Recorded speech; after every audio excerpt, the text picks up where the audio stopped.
Hi friends, அனைவருக்கும் இனிய காலை வணக்கம். இன்றைக்கி கிச்சன் வேலை ஸ்டார்ட் ஆயிடுச்சு. என்ன குழம்புன்னு நீங்களே பாருங்கள். கருணக்கிழங்கு புளிக்குழம்பு தான்.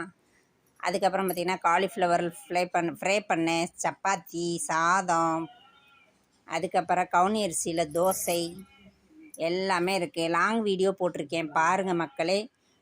உங்களுக்கெலாம் ஒரு டிப்ஸு சொல்கிறேன். கருணக்கிழங்கு தோலை ஒரு 2-3 தண்ணி வச்சு நல்லா கழுவி வீட்டிலேயே நிழல் காய்ச்சலாக வச்சு காய வச்சு துவையரைச்சி சாப்பிடுங்க மக்களே. சூப்பராக இருக்கும், உடம்புக்கும் ஆரோக்கியம். நேற்று நான் ஒரு வீடியோ போட்டிருந்தேன், கிச்சன் கலாட்டா வீடியோவில் நான் வேகமாக எந்திரிச்சு போய் சாதம் வச்சுட்டேன் அவசரத்தில் அப்படின்னு சொல்லி சொன்னேன். அதுக்கு ஒரு அண்ணன் கமெண்ட் பண்ணியிருந்தாங்க. என்ன பண்ணியிருக்காங்க, நம்ம பாலாண்ணா தான், வேறு யார்? ஏன் தங்கச்சி பல்லு விளக்காமல் போய் கிச்சனுக்குள்ளே போயிட்டியா அப்படின்னு கேட்டார். அண்ணே, நான் பல்லெல்லாம் விளக்கிட்டு தானே கிச்சனுக்குள்ளேயே போவேன்.